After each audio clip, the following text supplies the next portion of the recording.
Next gen astro TV நேயர்களுக்கு astro KS ஐயங்காரின் பணிவான நமஸ்காரங்கள். குரு பெயர்ச்சி 2024-25 குரு பெயர்ச்சி அப்படின்னு சொல்லும்பொழுது குரு பகவான் ஒரு ராசியிலிருந்து அடுத்த ராசிக்கு செல்லக்கூடிய காலகட்டத்தை குரு பெயர்ச்சின்னு சொல்கிறோம். இப்போ மேஷ ராசி கிருத்திகா நட்சத்திரம் 1ஆம் பாதத்திலிருந்து கிருத்திகா நட்சத்திரம் 2ஆம் பாதத்துக்கு போகிறார். 1/5/2024 மாலை 5:30 மணிக்கு மேஷத்திலிருந்து ரிஷபத்திற்கு குரு பகவான் செல்கிறார். 11/5/2025 வரலும் குரு பகவான் ரிஷபத்தில் இருக்க போகிறார். இந்த ஒரு வருஷம் ரிஷபத்தில் இருக்கக்கூடிய காலகட்டத்தில், அதாவது சித்திரை மாதம் குரோதி வருஷம் சித்திரை மாதம் 18ஆம் தேதியிலிருந்து விஸ்வாசு வருஷம் சித்திரை மாதம் 28ஆம் தேதி வரலும், அதாவது சித்திரை மாதத்தில் 18ஆம் தேதி குரோதி வருஷத்தில், அதாவது 1/5/2024 11/5/2025 வரையிலும் குரு பகவான் ரிஷபராசியில் இருக்கக்கூடிய பலன்களை இப்போ பார்க்க போகிறோம். இது ஏன் மிகவும் முக்கியமானது அப்படின்னா, மெதுவாக செல்லக்கூடிய கிரகங்கள் அப்படின்னு சொல்லக்கூடியது, வருட கிரகங்கள்னு சொல்லக்கூடியது குரு, சனி, ராகு, கேது, இந்த கிரகங்களினுடைய பெயர்ச்சிகளை பற்றி சொல்லுவோம். இவர்கள்லாம் வருடத்திற்கு ஒரு முறை குரு பகவான் ஒரு வருஷத்துக்கு ஒரு தரம் ஒரு ராசியிலிருந்து அடுத்த ராசிக்கு போகிறார். ஒரு நட்சத்திர பாதத்தை கடக்கிறதுக்கு 40 நாள் ஆகும். ஒரு டிகிரியை கடக்கிறதுக்கு 12 நாள் ஆகும் அவருக்கு. சனி பகவான் 2.5 வருஷமாகும். ராகு கேது 1.5 வருஷம் ஒரு ராசியிலிருந்து அடுத்த ராசி போகும்பொழுது. இதனால தான் அவர்களோட பெரிய மாற்றத்தை ஏற்படுத்தக்கூடிய, தாக்கத்தை ஏற்படுத்தக்கூடிய வல்லமை அவர்களுக்கு உண்டு. குரு பகவானை பொறுத்தவரையிலும் குரு பகவான் தனகாரகன், புத்திரகாரகன் அப்படின்னு காரகத்துவம் அப்படின்றது கொடுத்துருக்கு. அதாவது அவர் தான் அத்தாரிட்டி அந்த 2 விஷயத்துக்குமே. குரு பகவானை பொறுத்தவரையில் குருவை பொன்னன்னு சொல்லுவார். குரு பார்க்க கோடி நன்மை, குரு இருந்த வீட்டை விட பார்த்த வீடு சுபிட்சம் அதிகமாகும் அப்படின்னு சொல்லக்கூடியது ஜோதிட சாஸ்திரம். அதாவது இருக்கிற வீட்டிலையும் நல்லதை செய்வார், அவர் பார்க்கிற வீட்டில் மேலும் நல்லதை செய்யக்கூடிய ஒரு விஷயம் உண்டு. இயற்கை சுபரில் முதல் சுபராக கருதக்கூடியவர் குரு பகவான். நம்மளுடைய இந்த பிளானட்டரி பொசிஷனில் ரிஃப்ளெக்ஷன் ஆஃப் சன்லைட்டை எடுத்து பார்த்தோமே, ஆனால் சூரியனிலிருந்து வாங்கக்கூடிய கதிர்களை 2 மடங்காக பிரதிபலிக்கக்கூடியவர் குரு பகவான் அப்படின்றத சயின்டிஸ்ட் ஆராய்ச்சி இப்போ சொல்லியிருக்காங்க. அதனால் குருவினுடைய தாக்கம் ஒரு மனிதனுக்கு ஒரு பெரிய ஏற்றத்தை கொடுக்கும். ஏன்னா தனகாரகன், புத்திகாரகன், அதாவது தனகாரகன், அதை தவிர புத்திரகாரகன், அதை தவிர படிப்புக்கு எந்த ஒரு விஷயத்திலும் வீட்டில் சுபத்துவம் நடக்கணும் அப்படின்னா குருவினுடைய அந்த ஒரு ஆசீர்வாதம் இருக்கணும். அதனால தான் குரு பார்க்க கோடி நன்மைன்னு சொல்கிறது.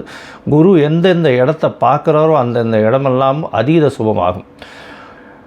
இந்த இயற்கை சுபரான குரு பகவான் ஒன்று நல்லது செய்வார், இல்லை நல்ல எதையுமே செய்யாமல் இருப்பார். கெடுதல் அப்படின்றது யாருக்குமே செய்ய மாட்டார். ஏன்னா அதிகமான சுபர் அப்படின்னு சொல்லக்கூடியவர் குரு பகவான்.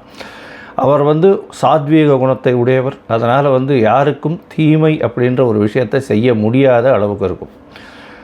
ஆனால் குரு பகவான் சரியில்லாத லக்னங்களாக இருந்தால் அவர்களுக்கு நல்லதை செய்யாமல் எதையும் செய்யாமல் இருப்பார். அதுதான் அவருடைய பிரச்சனையில் வரும். சரி, இப்போ குரு பகவான் ரிஷபராசிக்கு போகிறார். ரிஷபராசிக்கு போகிறதுனால என்ன அப்படின்னா, குரு பகவான் இருந்த வீட்டிலிருந்து அவருக்கு 7ஆம் பார்வை, எல்லா கிரகத்துக்கும் 7ஆம் பார்வை உண்டு. சமசப்தம பார்வைன்னு சொல்லக்கூடியது 180 டிகிரி. அதன் மூலியமாக அவர் விருச்சிக ராசியை பார்ப்பார். அதனால் விருச்சிக ராசி அதீதமாக சுபப்படுறது. இதனால் பார்த்தேனால் குரு பகவான் பார்க்கறதுனால அதீத சுபத்துவம் அடைகிறதுனால உடல் நலத்தில் நல்ல ஏற்றம், எல்லாமே பொருள் நலத்தில் நல்ல ஏற்றம், பேச்சுகளில் நல்ல வல்லமை எல்லாமே வரக்கூடிய பாக்கியம் உண்டு.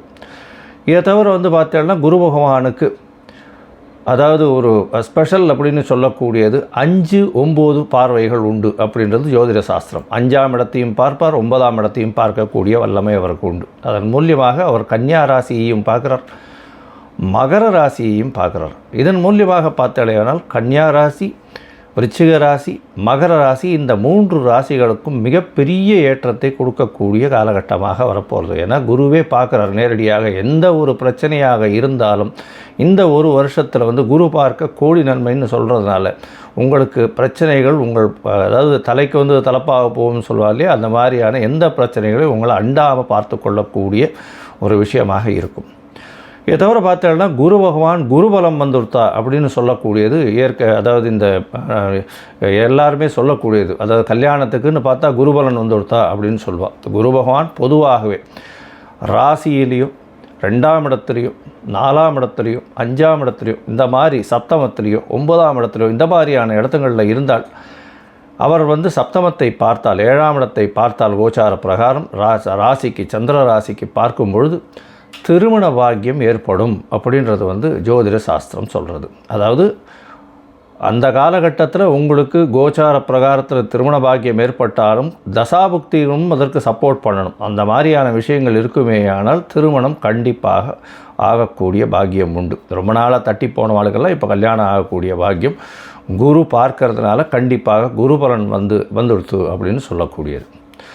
சரி, ஒருவேளை இந்த குரு பகவான் சிலருக்கு சரியாக இல்லை, அதாவது மறைந்திருக்கிறார், அதனால் வந்து அவர்களுடைய கதிர்கள் சரியாக வரலை அப்படின்னும் பொழுது என்ன பண்ணலாம் அப்படின்னா, குரு பகவானுக்கு உண்டான காயத்ரி, அதாவது ஒரு நாளைக்கு 3 தரமாவது சொல்லணும். அது என்ன அப்படின்னா, ஓம் விருஷபத்வஜாய வித்மஹே கிருணிஹஸ்தாய தீமஹி தன்னோ குரு பிரச்சோதயாத்து அப்படின்றத ஒரு நாளைக்கு 3 தரம் சொல்லிட்டு வர்றதன் மூலியமாகவும், இல்லைன்னா ஓம் குருதேவாய வித்மஹே பிரம்மானந்தாய தீமகி தன்னோ குரு பிரச்சோதயாத் அப்படின்றத ஒரு நாளைக்கு 3 தரம் சொல்லிட்டு வர்றதன் மூலியமாக குரு பகவானுக்கு உண்டான காயத்ரியை சொல்கிறதுனால குரு வலுப்படக்கூடிய வாய்ப்புகள் மிகவும் அதிகம்.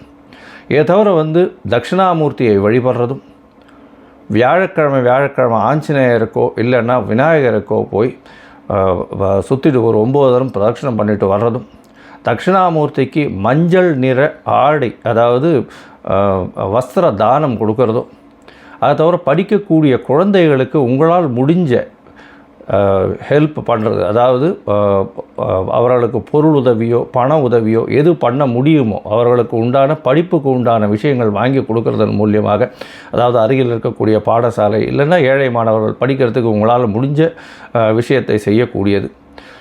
இதை தவிர ஆலங்குளம் போயிட்டு வர்றது, குரு பகவானுடைய க்ஷேத்திரம்னு சொல்லக்கூடியது ஆலங்குளம் போயிட்டு வர்றதும், நீங்கள் சார்ந்த மடாதிபதிகளை போய் சேவிச்சுட்டு வர்றதும் அது வந்து ஒரு பெரிய ஏற்றத்தை கொடுக்கும். இதை தவிர பார்த்தாலேயானால் மூக்குக்கடலை சுண்டல் வந்து வியாழக்கிழமை அருகில் இருக்கக்கூடிய விநாயகர் கோவிலில் விநியோகம் பண்ணுறதன் மூலியமாகவும், உங்களால் முடிஞ்ச, அதாவது உங்களால் எந்த அளவுக்கு முடியுமோ அந்த அளவுக்கு வந்து அருகில் இருக்கக்கூடிய இதில் வந்து நெய் உங்களால் முடிஞ்சது கொடுக்கக்கூடியதாக இருந்ததுனால் அபிஷேகத்துக்கு இந்த குரு பகவானின் தாக்கத்திலிருந்து எந்த ஒரு பிரச்சனையாக இருந்தாலும் மிகவும் சுலபமாக செல்லக்கூடிய வாய்ப்புகள் நிச்சயமாக உண்டு.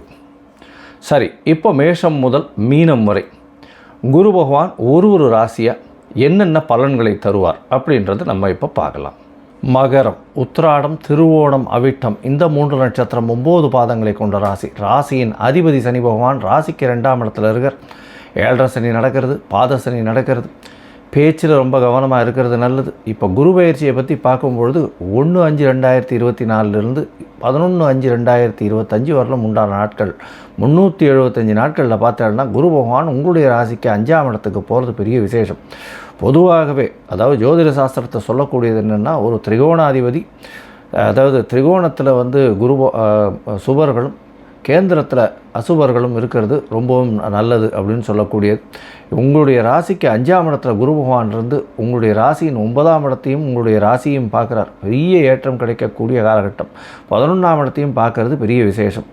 இந்த குரு பயிற்சியில் பார்த்தோம்னா உங்களுடைய ராசியை பார்க்கறதுனால இவ்வளோ நாள் உங்களுக்கு ஜென்மசனி இருந்து உடல் நலத்தில் சற்று பிரச்சனைகள் இருந்துட்டு இருக்கும். அது எல்லாம் நிச்சயமாக வெளியில் வரக்கூடிய, நிச்சயமாக அதை விட்டு நீங்கள் வெளியில் வரக்கூடிய வாய்ப்புகள் மிகவும் அதிகம். உங்களுடைய ராசியை பார்க்கறதுனால, குரு பகவான் பார்க்கறதுனால நீங்கள் நினைக்கக்கூடிய காரியங்கள் அத்தனையும் நடக்கக்கூடிய வாய்ப்புகள் உண்டு. எடுத்த காரியங்கள், எடுத்த பணியை சிரத்தையாக செய்யக்கூடிய பாக்கியம் உண்டு. அதாவது நீண்ட கால திட்டங்கள் எல்லாமே கைகூடக்கூடிய காலகட்டமாக இருக்கும். ஏன்னா உங்களுடைய ராசிக்கு 11ஆம் இடத்தையும் வந்து குரு பகவான் பார்க்குறார். தொழிலில் அபரிமிதமான ஏற்றம் கிடைக்கக்கூடிய காலகட்டம். வெளிநாடு போய் படிப்பதற்கு ட்ரை பண்ணிட்டு இருக்கக்கூடிய மாணவர்கள், அதாவது பிஜி அந்த மாதிரியான மாஸ்டர்ஸ் அந்த மாதிரியான வெளிநாட்டில் போய் படிக்கிறதுக்கு ட்ரை பண்ணிட்டு இருக்கவாளுக்கு பெரிய ஏற்றம் கிடைக்கக்கூடிய காலகட்டமாக இருக்குது. உங்களுடைய ராசிக்கு 5ஆம் இடத்துல குரு பகவானே இருக்கிறதுனால குழந்தை பிராப்தி ஏற்படக்கூடிய வாய்ப்புகள் உண்டு. ஏன்னா புத்திர காரகன்னு சொல்லக்கூடியவரை 5ஆம் இடத்துல இருக்கிறது பெரிய விசேஷம். புத்திர காரகனே புத்திர ஸ்தானத்தில் போய் உட்காந்துருக்கிறதுனால நல்ல ஒரு ஏற்றம் கிடைக்கக்கூடிய காலகட்டமாக இந்த வருஷம் அமையிறது. உங்களுடைய ராசிக்கு பார்த்தாலேயானால் 9ஆம் இடத்தை குரு பகவான் பார்க்கறதுனால உங்கள் தந்தையினுடைய உடல்நிலையில் நல்ல ஒரு ஏற்றம் கிடைக்கக்கூடிய காலகட்டமாக இருக்குது. திடீர் பணவரவு, திடீர் லக்கு எல்லாமே ஃபேவர் பண்ணும். உங்களுடைய மூதாதையர்களின் ஆசீர்வாதம் கிடைக்கக்கூடிய காலகட்டம். உங்களுடைய ராசிக்கு 11ஆம் இடத்தை அதாவது 11ஆம் இடத்தை பார்க்குறது பெரிய விசேஷத்தை கொடுக்கக்கூடிய காலகட்டமாக இருக்கும். ரொம்ப நாளாக வந்து 2ஆம் கல்யாணம் பண்ணுறதுக்கு பார்த்து கொண்டு இருப்பவர்கள், அதாவது தனியாக எதிர்பாலினத்தவர் பிரிந்தோ இல்லை அதாவது டைவர்ஸ் ஆகியோ இல்லைன்னா ஒருவர் மட்டும் தனித்து இருந்தோ இந்த மாதிரியான காலகட்டங்கள் இருந்ததே. ஆனால் இப்பொழுது நீங்கள் குரு பெயர்ச்சிக்கு பிறகு இந்த மகர ராசிக்காரர்கள் 2வது திருமணத்திற்கு பார்த்தீர்களேயானால் கண்டிப்பாக 2வது திருமணம் ஆகக்கூடிய வாய்ப்புகள் நிச்சயமாக உண்டு. உங்களுடைய ராசிக்கு பார்த்தாலேயானால் 2ஆம் இடத்துல சனி பகவான் இருக்கார். தனஸ்தானத்தில் பண வரவிற்கு பஞ்சம் இருக்காது. பேச்சில் மட்டும் ரொம்ப ஜாகிரதையாக இருக்கிறது நல்லது. உங்களுடைய ராசிக்கு 5ஆம் இடத்தில் இருக்கக்கூடிய குரு பகவான் உங்களுடைய பதவி, புகழ், அந்தஸ்து, கௌரவம் இதெல்லாத்தையும் உயர்த்தி எடுத்து செல்லக்கூடிய வாய்ப்புகள் நிச்சயமாக உண்டு. குழந்தைகள் மூலியமாக உங்களுக்கு ஒரு பெரிய ஏற்றம் கிடைக்கக்கூடிய காலகட்டம். புகழ் செல்வாக்குக்கு கொண்டு போகக்கூடிய காலகட்டம். பெரிய அங்கீகாரம் கிடைக்கக்கூடிய காலகட்டமாக இந்த குரு பெயர்ச்சி அமையிறது. இந்த குரு பெயர்ச்சியில் பார்த்தாலேயானால் பொதுவாகவே இந்த எண்ணெய் வித்துக்கள் வியாபாரம் பண்ணுறவா, எண்ணெய் வியாபாரம் பண்ணுறவங்க, சோலார் பேனல்ஸ் வியாபாரம் பண்ணுறவங்க, அதை தவிர வந்து இரும்பு சம்பந்தப்பட்ட வியாபாரம், இரும்பு ஹோல்டிங், அதை தவிர வந்து இரும்பு வெட்டக்கூடியது, இந்த மாதிரியான விஷயங்கள் பண்ணுறவங்க, லேத்து இந்த மாதிரியான வச்சுருக்கவங்களுக்கெல்லாம் பெரிய ஏற்றம். 2 வீலர், இரும்பு சைக்கிள், 2 வீலர் இந்த மாதிரியான வியாபாரம் பண்ணுறவாளுக்கு பெரிய ஏற்றம் கிடைக்கக்கூடிய குரு பெயர்ச்சியாக இந்த குரு பெயர்ச்சி அமைய போகிறது. இந்த குரு பெயர்ச்சியின் மூலியமாக பார்த்தாலேனால் நீங்கள் நீண்டகால தொலைநோக்கு பார்வையோடு போடக்கூடிய திட்டங்கள் அனைத்தும் வெற்றி பெறக்கூடிய வாய்ப்புகள் இருக்கும். இவ்வளோ நாளாக சுணக்கம் இருந்துகிட்டே இருந்தது. இப்போ வந்து அந்த சுணக்கம் இல்லாமல் பெரிய வெற்றி கிடைக்கக்கூடிய காலகட்டமாக இந்த குரு பெயர்ச்சி அமையிறது. இந்த குரு பெயர்ச்சியில் பார்த்தாலேயானால் உங்களுடைய ராசியை பார்க்கறதுனால உடல் நலத்தில் சற்று ஆரோக்கியம் அதிகமாகவே இருக்கும். தந்தையின் உடல் நலத்திலையும் நல்ல ஒரு ஆரோக்கியம் இருக்கும். மூத்த சகோதர சகோதரிகள் மூலியமாக நல்ல ஒரு ஏற்றம் கிடைக்கக்கூடிய காலகட்டம்.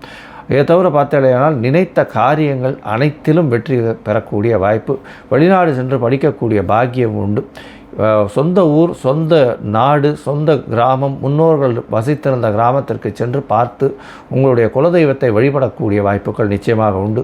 சித்தர்கள், அதை தவிர வந்து குலதெய்வம் வழிபாடு, அதை தவிர உங்கள் சொந்த ஊர் கோவிலில் இருக்கக்கூடிய முனீஸ்வரன், இந்த மாதிரி எல்லை தெய்வங்களை வழிபடக்கூடிய பாக்கியம் இந்த வருஷம் உங்களுக்கு வரப்போகிறது. பொதுவாகவே இந்த மகர ராசிக்காரர்களுக்கு இவ்வளவு நாள் இருந்த பிரச்சனைகள் எல்லாம் போய் ஒரு பெரிய ஏற்றமான காலகட்டமாக இந்த குரு பெயர்ச்சி வரப்போகிறது. பொன்னான குரு பெயர்ச்சியாக இருக்க போகிறது.